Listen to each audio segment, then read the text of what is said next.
Question है missing number का। यहाँ पर प्रश्न में 3 आकृतियाँ दी हुई है।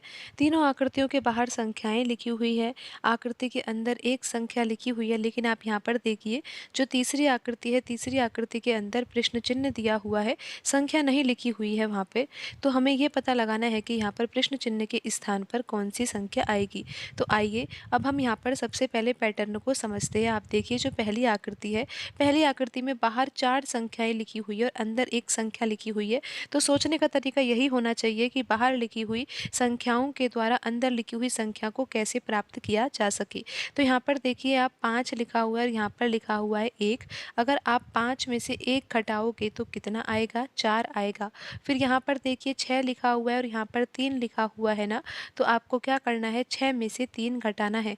तो 6 में से 3 घटाया जाएगा तो कितना आएगा? 3 आएगा। और आपको अब क्या करना है? यहाँ पर आप देखिए 12 लिखा हुआ है ना, तो 12 को प्राप्त करने के लिए यहाँ पर 4 का गुणा 3 से करेंगे तो कितना आ जाएगा? 12 आ जाएगा। तो इस तरह से यहाँ पर पैटर्न लग रहा है। आप एक बार फिर से समझ लीजिए। यहाँ पर 5 लिखा हुआ है, यहाँ पर 1 लिखा हुआ है, तो हमने क्या किया? 5 में से 1 घटाया, फिर मल्टीप्लाई। फिर यहाँ पर हमने क्या किया? यहाँ पर 6 है, यहाँ पर 3 है, तो 6 में से हमने 3 घटाया। तो यहाँ पर 5 में से 1 घटाने पर तो कितना आया? 4 आया। और 6 में से 3 घटाने पर कितना आया? 3 आया। तो 4 का गुणा 3 से करेंगे तो कितना आ जाएगा? 12 आ जाएगा। और 12 यहाँ पर लिखा हुआ है। अब हम यही पैटर्न यहाँ पर दूसरी आकृति में जो संख्याएं लिखी हुई है, उन संख्याओं में हम यही पैटर्न लगा देते हैं और ये देखते हैं अंदर लिखी हुई संख्या 24 आ भी रही है या नहीं। तो करना क्या है? यहाँ पर 7 लिखा हुआ है, यहाँ पर 3 लिखा हुआ है। इन दोनों संख्याओं के बीच में अंतर कितने का है? 4 का है। फिर यहाँ पर मल्टीप्लाई, और फिर हमें इन दोनों संख्याओं के बीच में भी अंतर देखना है। तो हम यहाँ पर बड़ी संख्या 8 है, तो 8 में से हम 2 घटा देंगे। तो 7 में से 3 घटाने पर तो 4 आएगा, 8 में से 2 घटाने पर 6 आएगा। और 4 का गुणा जब 6 से किया जाएगा तो कितना आएगा? 24 आएगा। और आप ये देख ही सकते हो कि आकृति के अंदर लिखी हुई संख्या 24 है। अब हम यही पैटर्न यहाँ पर तीसरी आकृति में भी लगा देते हैं और पता लगाते हैं कि यहाँ पर प्रश्न चिन्ह के स्थान पर कौन सी संख्या आएगी। तो पैटर्न क्या है? यहाँ पर आप देखिए 7 है, यहाँ पर 2 है, तो इन दोनों संख्याओं के बीच में हमें अंतर निकालना है। फिर मल्टीप्लाई, फिर आप देखिए यहाँ पर लिखा हुआ है 5 और यहाँ पर 3, तो इन दोनों संख्याओं के बीच में भी हम अंतर ही निकालेंगे। तो 7 में से 2 घटाएंगे तो 5 आ जाएगा, 5 में से 3 घटाएंगे तो कितना आएगा? 2 आएगा। और 5 गुणा 2 करेंगे तो कितना आ जाएगा? 10 आ जाएगा। तो यहाँ पर प्रश्न चिन्ह के स्थान पर कौन सी संख्या आएगी? 10 आएगी। और यहाँ पर ऑप्शन ए सही होगा। क्वेश्चन है मिसिंग नंबर का। यहाँ पर प्रश्न में 3 आकृतियाँ दी हुई है और प्रत्येक आकृति में संख्या लिखी हुई है। आप यहाँ पर देखिए जो तीसरी आकृति है, तीसरी आकृति में प्रश्न चिन्ह दिया हुआ है। हमें यहाँ पर यही पता लगाना है कि प्रश्न चिन्ह के स्थान पर कौन सी संख्या आएगी। तो आइए सबसे पहले हम यहाँ पर पैटर्न को समझते हैं। पहली आकृति में देखिए 3 संख्या लिखी हुई है, 4 है, 3 है और 19 है। इन तीनों संख्याओं में क्या संबंध है? आप देखिए यहाँ पर 4 लिखा हुआ है ना, तो हम 4 का वर्ग करेंगे और प्लस यहाँ पर हम 3 करेंगे तो कितना आता है? 4 का वर्ग होता है 16 और 16 में 3 जोड़ा जाएगा तो कितना आ जाएगा? 19 आ जाएगा। और आप ये देख ही सकते हो कि यहाँ पर तीसरी संख्या 19 ही लिखी हुई है। अब हम इसी पैटर्न को यहाँ पर दूसरी आकृति में जो संख्याएं लिखी हुई है उनमें हम यही पैटर्न लगा देते हैं और पता लगाते हैं कि यहाँ पर 41 आ रहा है या नहीं। तो करना क्या है? यहाँ पर 6 लिखा हुआ है ना, तो 6 का वर्ग करना है और प्लस क्या करना होगा हमें? 5। तो देखते हैं यहाँ पर 41 आता है क्या नहीं। 6 का वर्ग होगा 36, 36 में अगर 5 जोड़ा जाएगा तो कितना आ जाएगा? 41 आ जाएगा। और यहाँ पर तीसरी संख्या 41 ही लिखी हुई है। अब हम पता लगाते हैं कि यहाँ पर जो ये तीसरी आकृति है, तीसरी आकृति में यहाँ पर तीसरी संख्या क्या होगी, यानी कि प्रश्न चिन्ह के स्थान पर कौन सी संख्या आएगी। तो तरीका क्या है? यहाँ पर 9 लिखा हुआ है तो हमें 9 का वर्ग करना है और प्लस किस संख्या को करना होगा? हमें 8 को। तो यहाँ पर हम प्लस 8 कर देंगे तो 9 का वर्ग तो क्या होगा? 81 होगा। और 81 में 8 जोड़ा जाएगा तो आंसर क्या आ जाएगा? आंसर आएगा 89। तो यहाँ पर प्रश्न चिन्ह के स्थान पर कौन सी संख्या आएगी? संख्या आएगी 89। और आप ये देख सकते हो कि कौन से ऑप्शन में आंसर लिखा हुआ है। यहाँ पर ऑप्शन बी सही होगा। क्वेश्चन है नंबर सीरीज का। यहाँ पर प्रश्न में नंबर सीरीज दी हुई है। हमें पता लगाना है कि नंबर सीरीज में प्रश्नवाचक चिन्ह के स्थान पर कौन सी संख्या आएगी। तो आइए सबसे पहले हम यहाँ पर पैटर्न को समझते हैं। आप देखिए 16 लिखा हुआ है, 16 के बाद यहाँ पर अगली संख्या 24 है। तो 16 से हमें 24 प्राप्त करना है, तो यहाँ पर हम 16 में किसका गुणा करें। अगर हम 16 में 1 का गुणा करेंगे तो 16 ही आएगा, 16 में 2 का गुणा करेंगे तो 32 आएगा, लेकिन 24 तो नहीं आ रहा ना।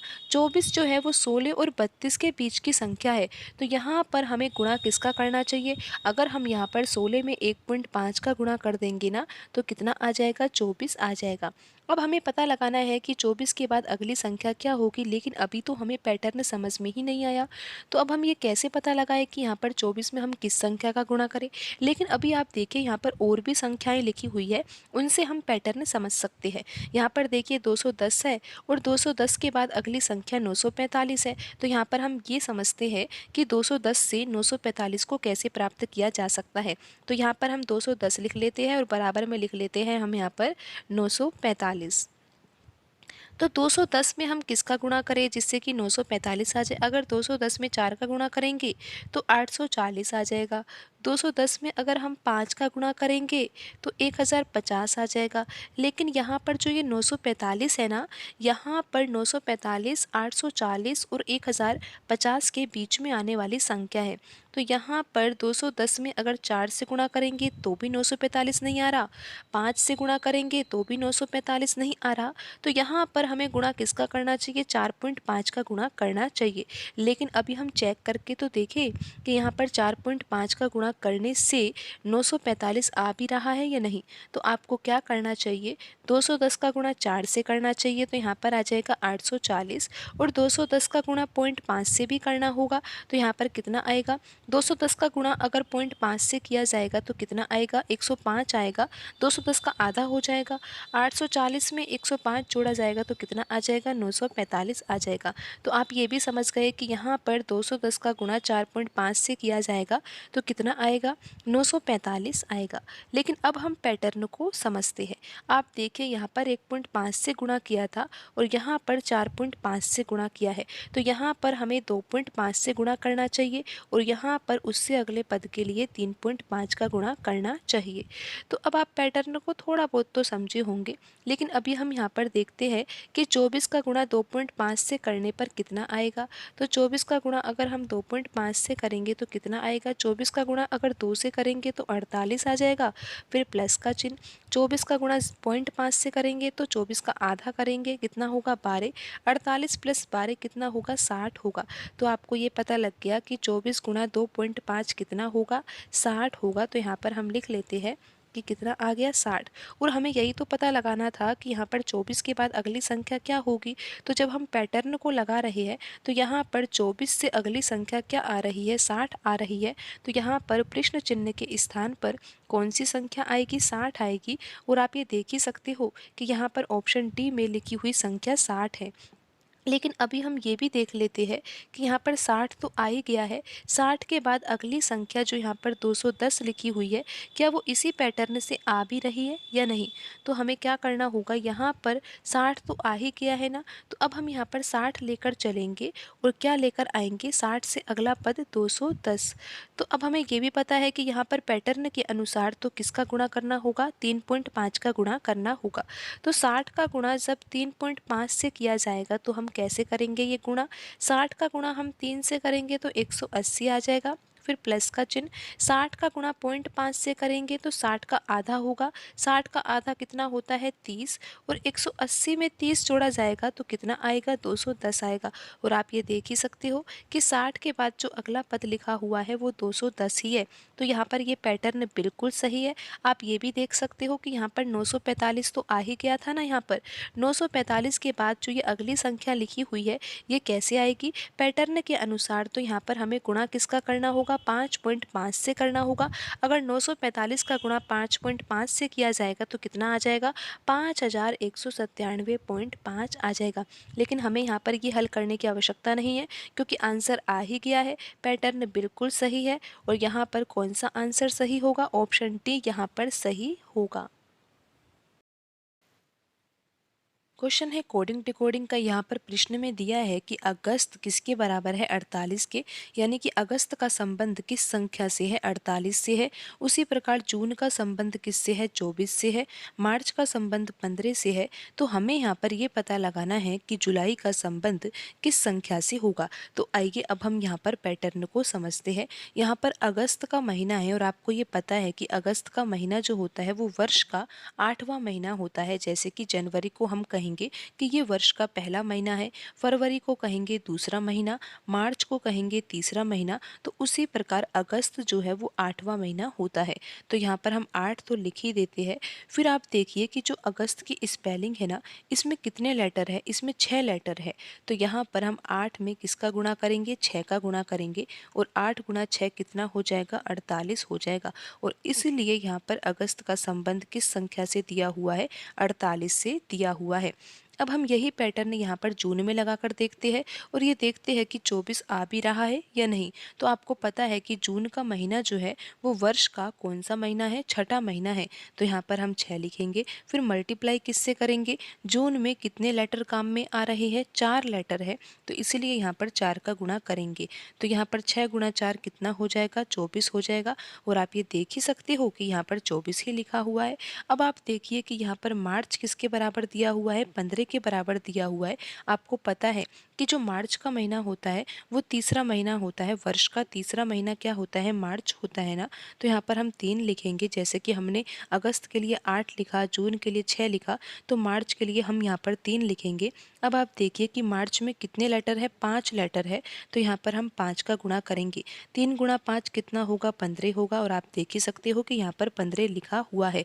तो अब हम ये पता लगाते हैं कि जुलाई का संबंध किस संख्या से होगा। तो आपको ये तो पता है कि जो जुलाई का महीना होता है ना, वो वर्ष का 7वां महीना है। तो यहाँ पर हम 7 लिख देंगे और मल्टीप्लाई किससे करेंगे, जुलाई में कितने लेटर है, 1 2 3 4, 4 लेटर है ना। तो यहाँ पर हम 7 में 4 का गुणा करेंगे। तो ये कितना आ जाएगा, ये आ जाएगा 28। तो यहाँ पर जुलाई का संबंध किस संख्या से होगा, 28 से होगा। और आप ये देख सकते हो कि कौन से ऑप्शन में आंसर लिखा हुआ है।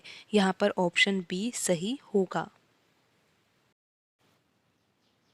क्वेश्चन है नंबर एनालॉजी का। यहाँ पर जो संबंध 323 का 212 से होगा वही संबंध 267 का प्रश्न चिन्ह के स्थान पर आने वाली संख्या के साथ होगा।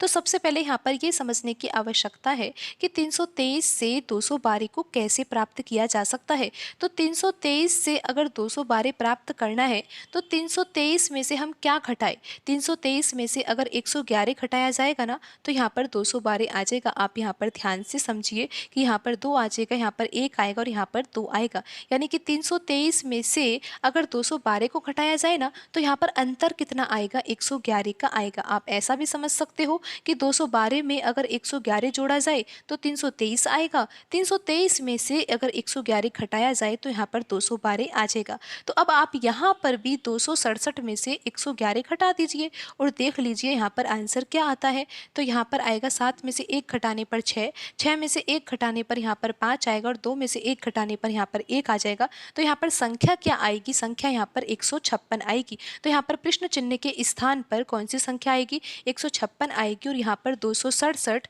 और 156 के बीच में कितना अंतर है, 111 का अंतर है। तो यहाँ पर कौन सा ऑप्शन सही होगा, ऑप्शन बी यहाँ पर सही होगा, क्योंकि ऑप्शन बी में लिखा हुआ है 156।